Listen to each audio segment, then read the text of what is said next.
Muy bien. Hoy día en el ciclo de conferencias Ciencia, Tecnología y Sociedad tenemos como invitado especial al biólogo Henry Anchante Herrera, que es biólogo, investigador del Instituto de Medicina Tropical Alexander von Humboldt de la Universidad Peruana Cayetano Heredia, y él nos va a hablar sobre un tema de actualidad, sobre todo para la juventud, que es telemedicina y el VIH, qué cosa es el VIH y cómo hay que actuar ante este riesgo que es realmente bastante peligroso, bastante alto, sobre todo en nuestros países. Entonces, con ustedes, un aplauso para Henry Anchante. Buenas tardes, muchas gracias, doctor Montoya. El tema que vamos a tratar, como ya lo mencionó el día de hoy, es educación en la prevención del VIH y SIDA. Muy bien. No sin antes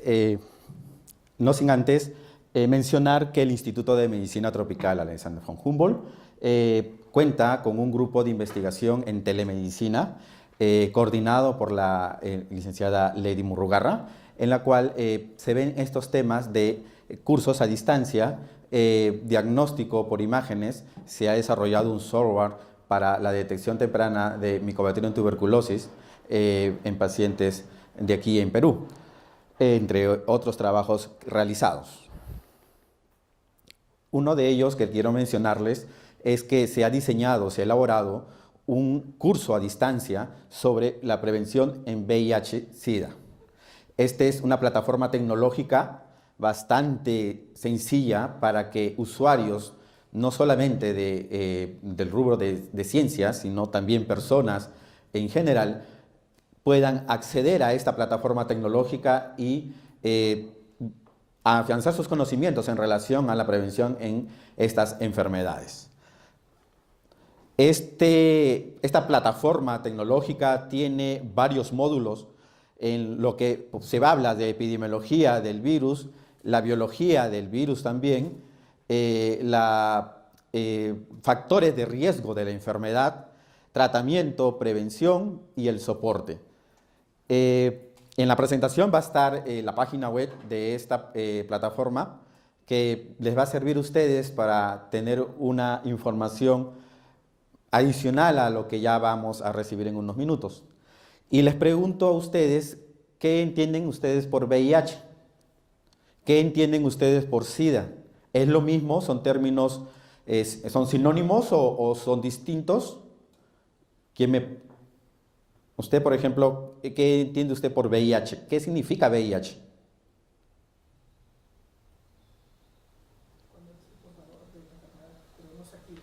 Exacto. ¿Y qué es SIDA, en todo caso? Las manifestaciones clínicas, correcto. Las siglas VIH es Virus de la Inmunodeficiencia Humana. Y la sigla SIDA es Síndrome de Inmunodeficiencia Adquirida. El VIH o virus de la inmunodeficiencia humana, esta imagen que vemos ahí, ese es el virus.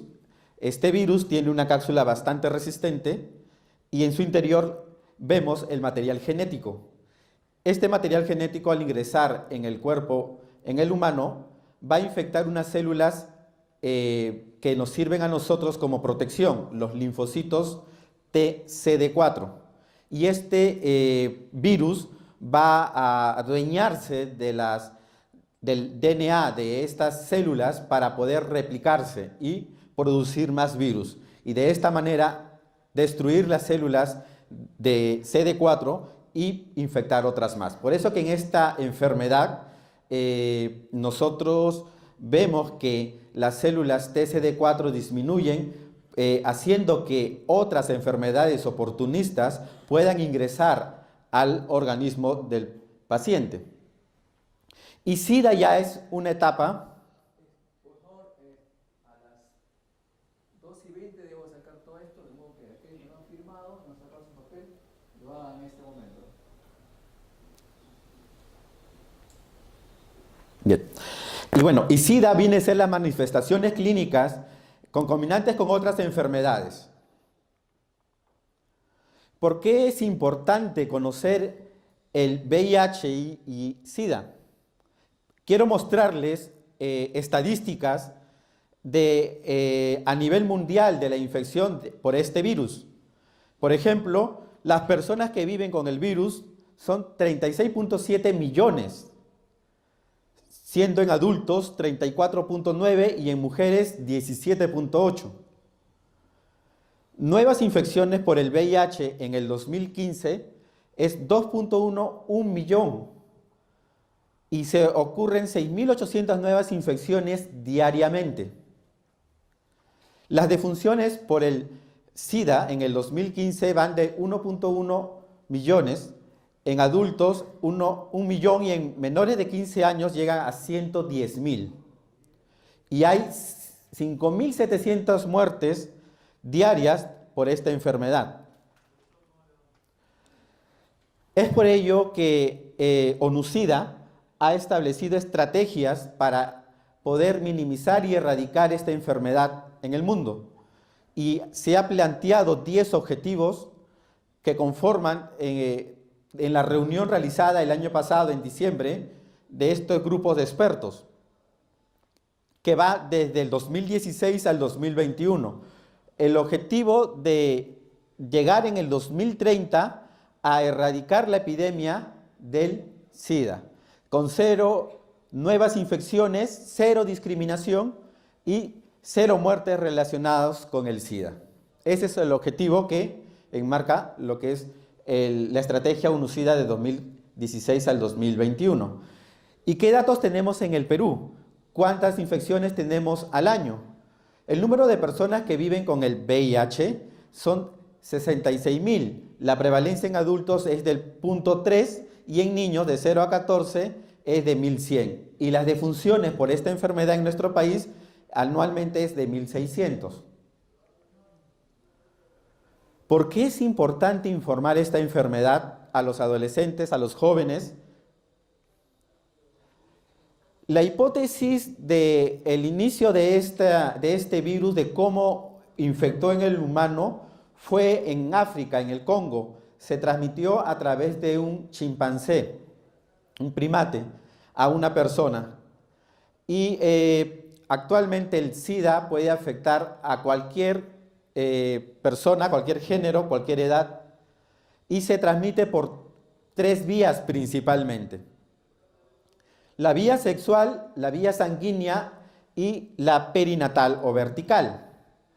La vía sexual ocupa el 97%, la vía perinatal el 2% y la vía sanguínea solo el 1%.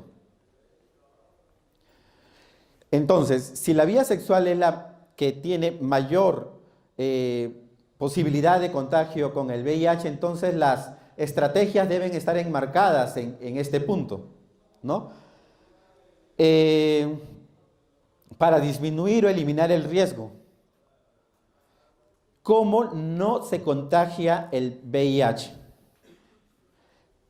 Por abrazos, por besos, por compartir instalaciones sanitarias, a través de insectos, compartir el mismo sitio de trabajo, utensilios de cocina, compartir alimentos, saludar con la mano. Esas son formas que no se contagia el VIH. Aquí están las imágenes que ustedes pueden observar de la manera de cómo no se transmite el VIH. ¿Qué sucede cuando el virus ingresa a nuestro organismo? Les decía que el virus entra y ataca a las células TCD4, estas células son parte del sistema inmunológico, que son el sistema de defensa de nuestro organismo. Cuando ingresa el virus al organismo humano, no va a presentar inmediatamente los síntomas. Va a tener que pasar meses o inclusive en algunos casos años para poder manifestar la sintomatología y la concominancia con otras enfermedades oportunistas. Ahora, el virus se mantiene vivo si está dentro de una célula. Si no está dentro de una célula, esta muere.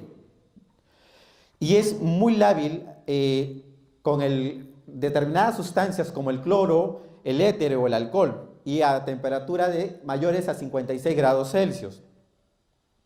Recuerden que este virus tiene que estar dentro de una célula viva para poder reproducirse porque utiliza el material genético de estas. ¿Y de qué manera lo podemos detectar? Hay pruebas de laboratorio que hacen el diagnóstico. Inicialmente se puede hacer un ELISA para VIH. De salir positivo el ELISA, se hace una prueba confirmatoria que es el Western blot. Y en caso saliera negativo y hay sospecha, pues se sugiere hacer 3 ELISAs por el principio del periodo de ventana, que es el periodo en el cual el virus no es detectado en la sangre.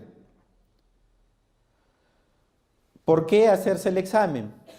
Principalmente porque saber nuestro estatus, si tenemos o no el virus en nuestro organismo, para poder tempranamente iniciar el tratamiento y evitar otras infecciones con enfermedades oportunistas. Y un resultado negativo de prueba de VIH es una oportunidad para reflexionar sobre nuestras conductas de riesgo. Ya les decía que la mayor forma de contagio de VIH es a través de la vía sexual. La transmisión se da de una persona que tiene el virus en su organismo a una persona que no lo tiene y puede pasar meses para que pueda manifestarse o detectarse el virus en la sangre de la persona infectada y años para poder desarrollar la enfermedad y pasar a la fase SIDA. Les decía que hay 3 vías de contagio. La vía sexual es la que tiene mayor posibilidad de ingresar el virus. ¿Por qué? Porque si hay a nivel de vagina, ano o boca hay alguna lesión y el paciente tiene estas prácticas sexuales o la persona tiene estas prácticas sexuales, el virus está dentro del semen y al hacer contacto con la sangre va a transmitirse a los linfocitos TCD4. El periodo de ventana les decía que es el tiempo en el cual pasa para que el virus pueda manifestarse en una prueba de diagnóstico. El estado de portador es la persona que vive con el virus pero que no presenta síntomas, y la etapa SIDA es las manifestaciones de enfermedades oportunistas como consecuencia de la proliferación del virus, de su carga viral, que hace que se destruya los linfocitos TCD4, que son las células de la defensa. Les decía, el 97% de contagio de esta enfermedad se da a través de la vía sexual, el 2% perinatal, vertical, y el 1% a través de contagio por transfusiones sanguíneas o por accidentes con material punzocortante de personas infectadas con el virus.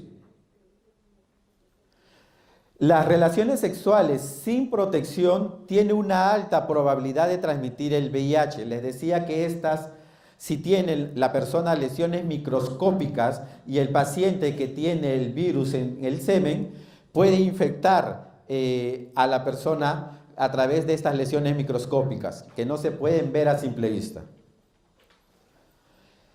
El riesgo de adquirir a través de la vía sexual de mayor a menor riesgo es penetración anal sin condón, penetración vaginal sin condón y contacto de la boca con los genitales de la persona que tiene el virus. El riesgo de infección va a aumentar evidentemente con el número de relaciones sexuales que pueda tener la persona y el número de parejas que ésta tiene y que son realizadas las relaciones sin protección. Ahora, una sola relación sexual es suficiente para poder contagiar a una persona si no utiliza protección. La otra forma de transmisión es por hemoderivados, por transfusiones de sangre o por aquellas personas, por ejemplo, el personal de salud que toma muestras de sangre de estos pacientes y no tienen el cuidado de bioseguridad necesario y pueden pincharse con agujas de pacientes que han sido tomados con este virus, también está dentro de este grupo.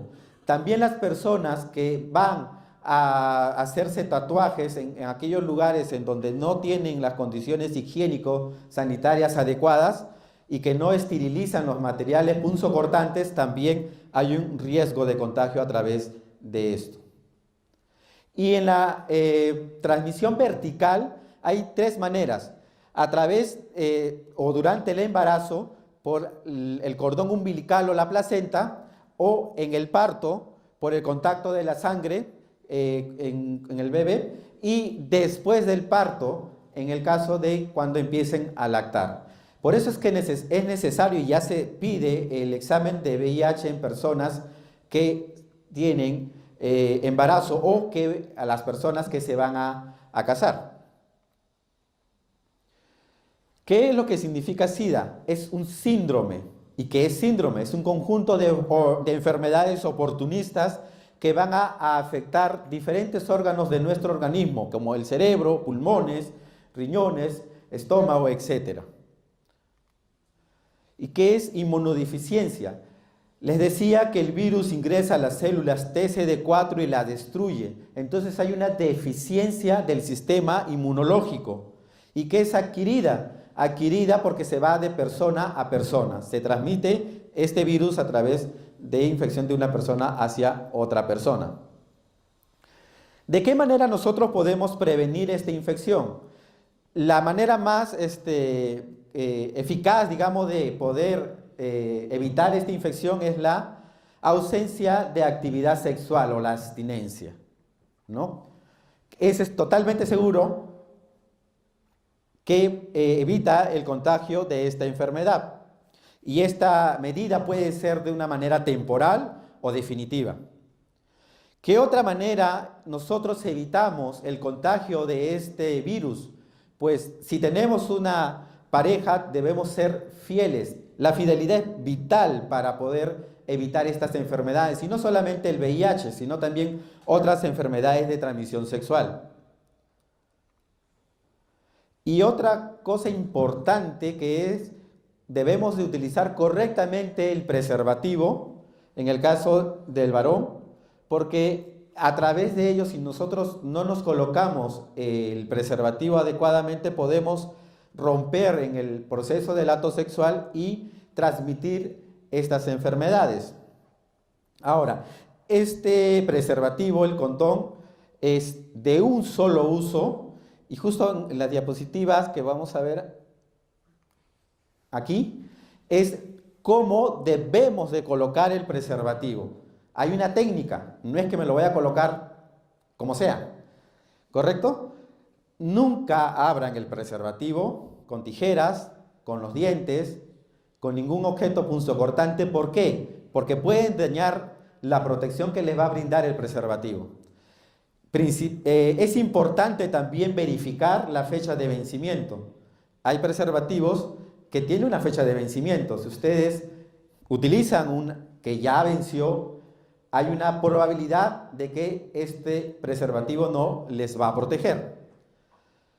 En la imagen 3 pueden ver la posición del condón, que debemos de presionar la punta, debido a que si ésta se llena de aire, cuando estén en el pleno acto sexual, esta burbuja que pueda formarse puede reventar y no les va a proteger. Con una mano, con el índice, presionar esa punta y desenrollar el anillo inferior hasta la base del pene. Deben utilizar este preservativo para todo el acto sexual y se recomienda no descartarlos en los inodoros, descartarlos en los depósitos destinados para lo que es el material desechable. ¿Cuáles son estos principios éticos en la prevención del VIH? El derecho a la vida, respeto a la dignidad de las personas, derecho a la decisión en conciencia libre e informada, respeto a los valores, creencias de las personas, no a la discriminación, derecho a la privacidad y confidencialidad, solidaridad, y derecho a acceder a atención, diagnóstico y tratamientos efectivos. Nadie debe ser discriminado por condición religiosa, sexo o condiciones de raza para poder iniciar una terapia antirretroviral cuando ya se hace el diagnóstico de esta enfermedad. Y esta diapositiva les muestra las estadísticas a nivel de Perú en relación a la situación del VIH-Sida. La población más vulnerable es aquella que los hombres que tienen sexo con hombres son las más vulnerables a adquirir esta infección. El 73% de los casos de SIDA pertenecen solamente a Lima y el 27% corresponde al resto del país. Estamos en el departamento Lima y Callao, en la cual es mayor prevalencia de esta infección. Ahora, las ciudades más afectadas se encuentran en la región de la costa y la selva. En la sierra la situación es distinta, es muy baja la prevalencia. Y ya les he dicho en las diapositivas anteriores, el principal modo de transmisión es a través de la vía sexual, por relaciones sexuales sin protección. Ahora, si el 97% les decía que la transmisión de esta infección por el VIH es por las relaciones sexuales sin protección, entonces los objetivos deben estar enmarcados en de orientar políticas para la prevención de esta enfermedad a través de campañas de salud reproductivas y impartir también preservativos para protegerse la población. Otro dato inquietante que surge de este informe que les había mencionado anteriormente es que en el mundo cerca de la mitad de adultos que están infectados son mujeres. Y quiero leerles acá del Centro de Enfermedades de Estados Unidos, de Enfermedades Infecciosas de Estados Unidos, el CDC. Miren, las mujeres se ven más afectadas porque son físicamente más vulnerables que los hombres al VIH. Durante una relación sexual en la que no se usa preservativo, es 2 veces más probable que se produzca la transmisión del VIH de varón a mujer que a la inversa. A esto hay que agregarles las desventajas culturales y de género que afectan a las mujeres, especialmente si son pobres y sin educación. Y cuando se diseñan las políticas de salud, estas diferencias deben ser tenidas en cuenta, ya que conspiran contra los derechos de la salud hacia las mujeres. ¿Preguntas? A ver, por favor. Los que preguntan suben al estrado, se ponen al lado del micro que está en el pecho del expositor. Si no hay preguntas, entonces, y realizo la pregunta yo. ¿Sí? ¿Voluntarios? ¿Todos saben el tema? Sí, ¿no? Eso que me queda claro. Voy a escoger yo al azar, ¿eh? Ok. Vamos a ver. Ahí está, usted que no tiene que escribir fácil.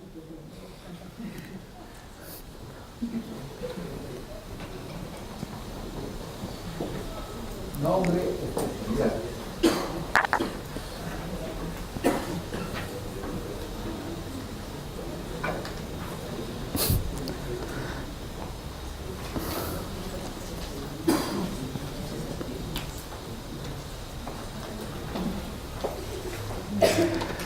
Con ánimo, con ánimos.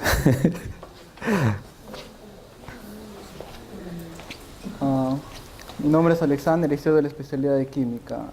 Bueno, usted dijo que es más probable que se transmita la infección de un varón a una mujer. ¿A qué se debe esto?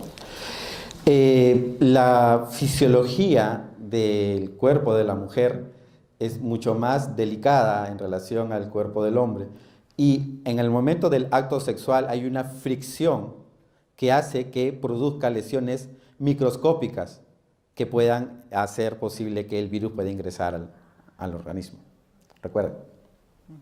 Eso es todo. Gracias. O sea, heriditas. Exacto, son lesiones microscópicas que no se ven. Nosotros podemos observar la piel y no vemos nada, pero son microscópicas. Y si la persona no utiliza el preservativo, pues hay contacto de semen que tienen el virus con la sangre de la persona que está siendo contagiada. A ver, otra pregunta.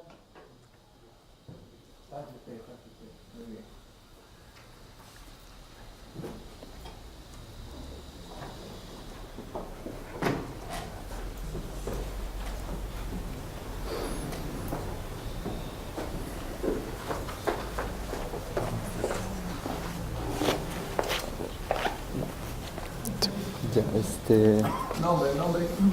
buenas tardes, mi nombre es Anthony Figueroa, de la especialidad de física de aquí de la universidad. Mi pregunta es más que todo una curiosidad que tengo, ¿no? Como todos verán, miran películas, ¿no? Generalmente películas estadounidenses, ¿no? Entonces, ¿a qué va con esto? A que cuando nosotros vemos eso, generalmente tratamos de captar un contexto de ellos, cómo viven, y siempre se les nota de manera liberal, desde ya la preparatoria, ya empiezan su vida sexual, a comparación de nosotros que somos más conservativos. Entonces... Conservadores. No, Conservadores. Más Conservadores. más conservadores. Entonces, mi pregunta va, esa clase de ambiente que ellos tienen, de ser más liberales, ¿ayuda a una mejor educación sexual o no ayuda? ¿Va por otro camino el hecho de que sepamos cómo protegernos para evitar esas enfermedades? Las estrategias para prevenir esta enfermedad van ligadas, como les decía, en la educación y también en darles las herramientas necesarias para protegerse, ¿no? De tener accesible esos productos que nos van a proteger en un acto sexual, ¿no? Que son los preservativos. Y sobre todo, y les decía en una de las diapositivas también, que hay un libre acceso a nivel de Internet, una serie de cursos que les va a permitir a ustedes conocer más sobre la infección, sobre las vías de contagio, sobre las posibilidades de tratamiento, que eso va a hacer disminuir el riesgo de infección por este virus.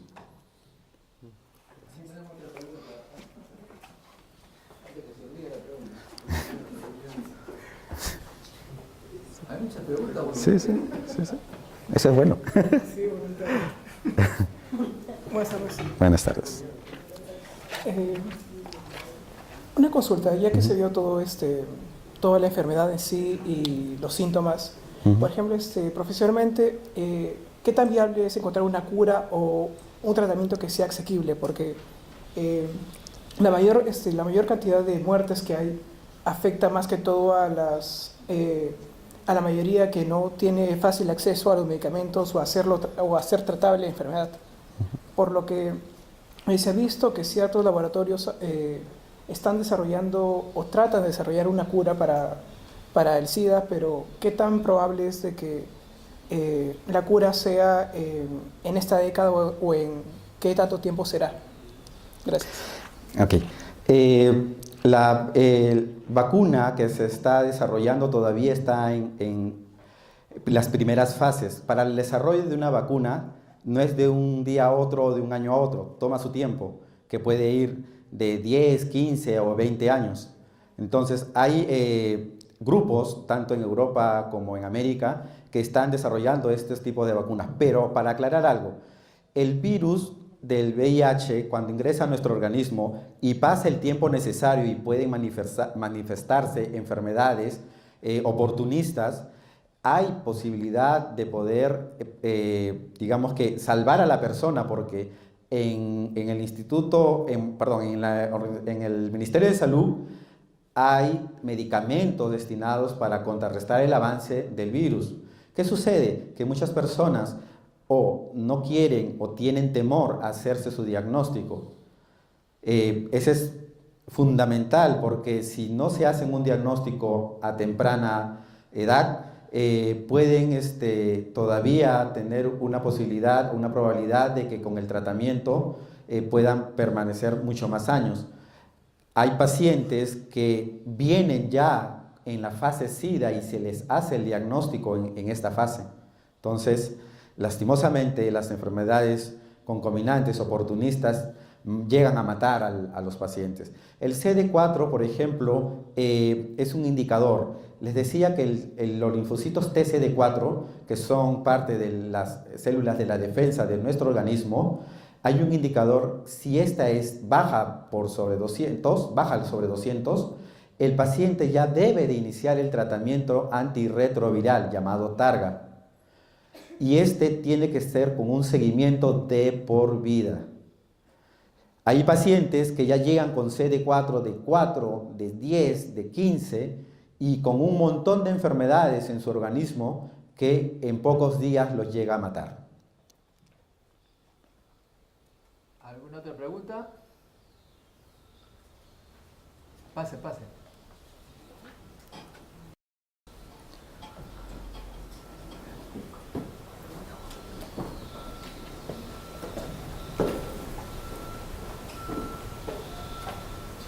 Nombre y especialidad, Ángel Brian Ñahuis Ortiz, de la Escuela Profesional de Química. Yo he escuchado que el MINSA hace el tratamiento, si es que detectaran positiva la prueba de ELISA y luego la prueba de Western, el tratamiento es gratuito. Pero, ¿en qué consiste el tratamiento o qué es lo que basa? O sea, ¿a qué tal punto podría salvar a la persona o cuánto tiempo más podría vivir esta persona desde que le detectan a temprana edad, por ejemplo, eso? O sea, en las primeras fases. Porque escuché mucho de eso y decía que una persona con VIH puede vivir a lo máximo 20 años. ¿Es eso cierto? Sí, eso va a depender de varios factores. Por ejemplo, de la calidad de vida de la persona que tiene el virus. Si se cuida, si tiene mucho cuidado de no exponerse a otras enfermedades. Y obviamente de seguir el tratamiento tal como cual lo indica el médico. El tratamiento, el TARGA, el tratamiento antirretroviral, es totalmente gratuito. Una vez que es detectado el paciente, pasa a un sistema que está en una red en todos los hospitales del MINSA y empieza a recibir desde consejería psicológica para poder adaptarse de cierta forma a la noticia de tener este virus en su organismo, hasta pruebas para evitar y darnos cuenta si tiene alguna otra enfermedad que ya ha ingresado a su organismo y que a largo plazo pueda producirle algún daño o la muerte. ¿Pero de qué depende? Básicamente de la persona, de tener conciencia, de hacerse la prueba e iniciar el tratamiento. Si esto nosotros lo alargamos más, vamos a exponernos a que infecciones oportunistas ingresen al organismo y sea demasiado tarde. ¿Y cuánto tiempo sería el tiempo de vida promedio para una persona con VIH? Para toda la vida. Hay personas que tienen 15, 20, 25, 30 años con el virus y que no han pasado a la fase SIDA. ¿Pero de qué depende? De la calidad de vida de la persona, ¿no? Si la persona tiene VIH, no voy a estar exponiéndome a otras enfermedades porque el microorganismo, como se multiplica en la célula de defensa y los mata, entonces estos pacientes están más propensos a poder adquirir una gripe que nosotros podemos adquirir, para ellos puede ser fatal. Muy bien, gracias. Bueno, quería hacer algunas observaciones, si me lo permite. La humanidad ha pasado por diferentes etapas de conocimiento y la experiencia que ha tenido el hombre y la mujer a lo largo de la historia ha creado una serie de creencias y reglas. Como al principio no se conocía las normas científicas, se acudió a las normas espirituales, religiosas, teológicas, etcétera, etcétera. ¿A qué me refiero?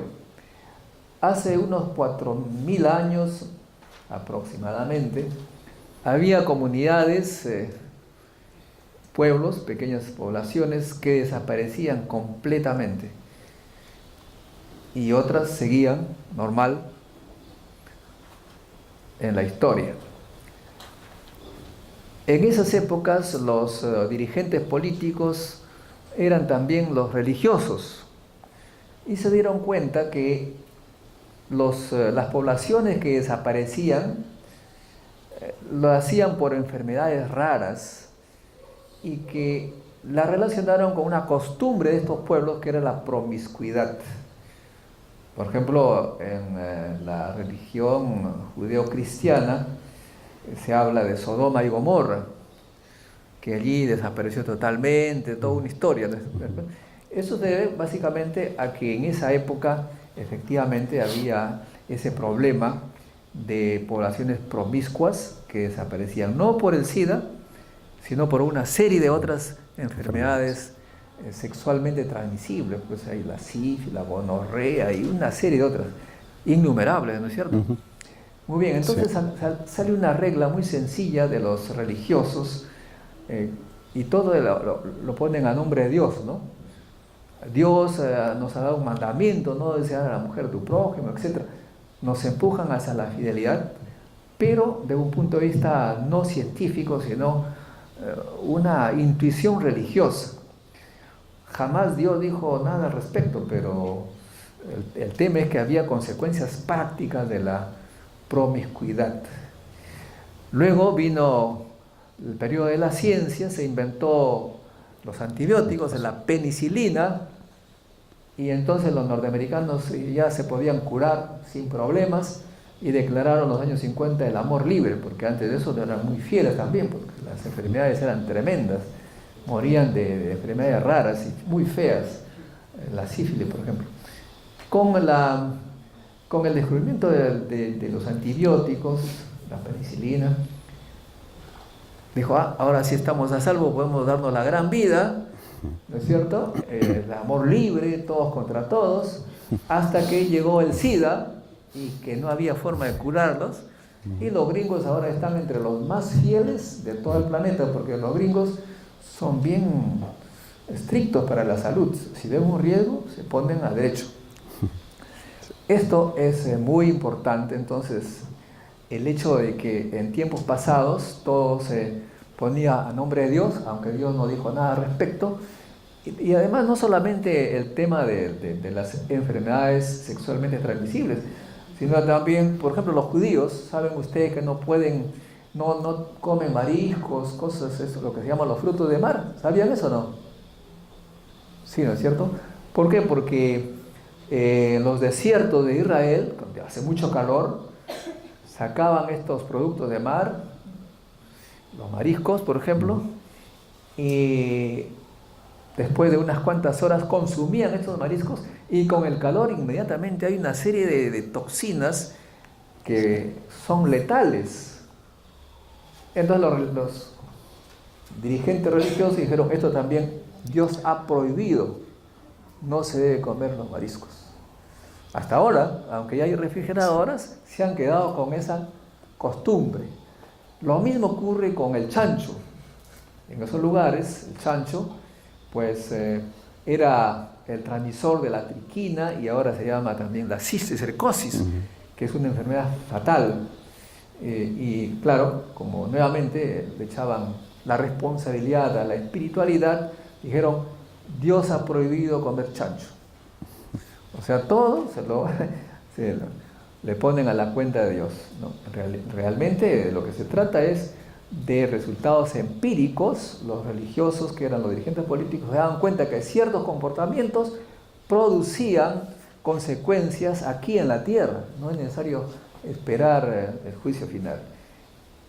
Eso iba en contradicción con la tesis religiosa según la cual el juicio final, o sea que nosotros podemos pecar todo el tiempo y el juicio final vendrá y nos van a pedir cuentas. No, eso ya tiene consecuencias en la tierra, y aunque no habrá juicio final, todos los actos se pagan acá, porque la biología no perdona. En este caso, la fidelidad y comportamientos adecuados pues disminuyen los riesgos que son graves. Pero no encuentro, parece que no hay internet. Si ustedes ingresan a mi sitio web modestomontoya.com, justo ayer puse una notita que se llama Dime cómo vives, y te diré cuándo vas a morir, porque resulta que acaba de publicarse un resultado en la revista The Lancet de un estudio muy minucioso en el que se señala que la mayor cantidad de muertes se produce por el modo de vida, más que el SIDA, más que la malaria, el Zika, el modo de vida. ¿Qué quiere decir el modo de vida? Pues cómo uno vive. Por ejemplo, el que come esos sándwiches con con comida chatarra está cavando su tumba. Aquellos que no hacen ejercicios diariamente, igual. Los que toman mucho azúcar, los que toman mucha gaseosa, Coca-Cola, lo mismo. Los que fuman, es decir, todas esas costumbres que uno tiene, pues es la causante principal de las muertes. Y esto es ciencia. La ciencia no solamente es matemáticas, física, sino conocimiento de la naturaleza para vivir mejor. De modo que aquí tenemos la oportunidad de hacer preguntas al biólogo Henry Enchante sobre estos temas. No sé, ¿habrá otro tema que va a exponer? ¿No? Ahí nomás. Muy bien, entonces, amigos, una última pregunta. Diga usted. Yo hace más o menos, hace 6 meses... Pero véngase por acá, pues. ¿Qué hizo usted hace 6 meses? A ver, cuéntanos.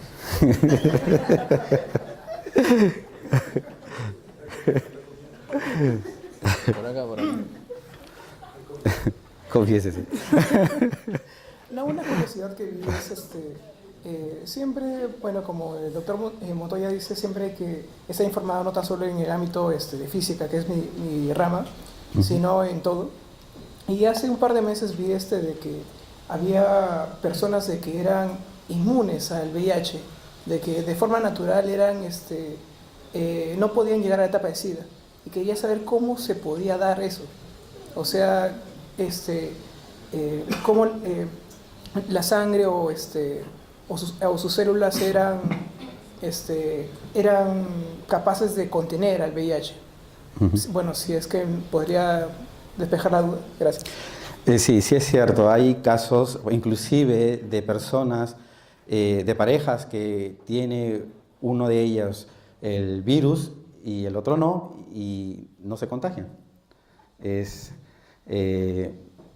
bastante admirable en el sentido de que no los estudios marcan que el virus es el mismo, el virus puede ser de VIH tipo 1 o tipo 2, el del tipo 1 es el más agresivo, pero las condiciones de las células, de las defensas, esos son las mismas, pero no se conoce en realidad el por qué en algunas personas no llegan a afectarles o no llegan al virus a reproducirse en las células TCD4, no llegan a contagiar a las personas. Es algo que aún todavía la ciencia está en estudio, ¿no? Muy bien, una de las formas de investigar esto, supongo que lo van a hacer, es identificar qué gen tiene la persona que no es afectada, porque casi siempre eso es genético, ¿no es cierto? Y seguramente lo van a encontrar.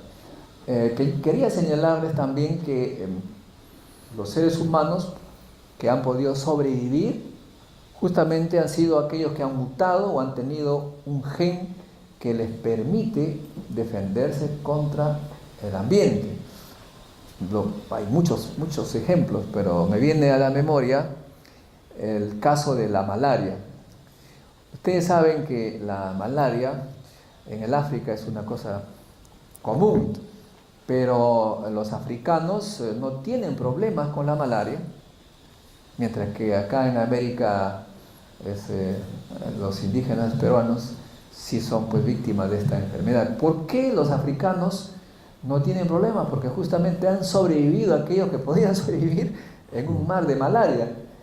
Y entiendo que es porque los glóbulos rojos donde vive la malaria de los africanos, apenas ingresa la malaria, que es una bacteria, ¿no es cierto? parásito. Un parásito, entra este parásito a la célula y la célula del africano revienta.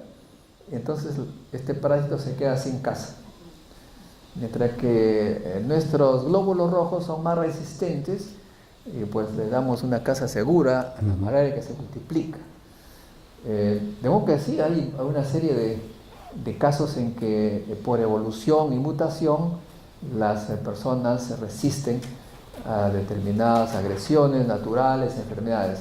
Y claro, va a ser bien interesante seguramente un premio Nobel al que descubra el gen de las personas que no sufren con el SIDA. Bueno, ya está aquí lo que les quería presentar, ¿no?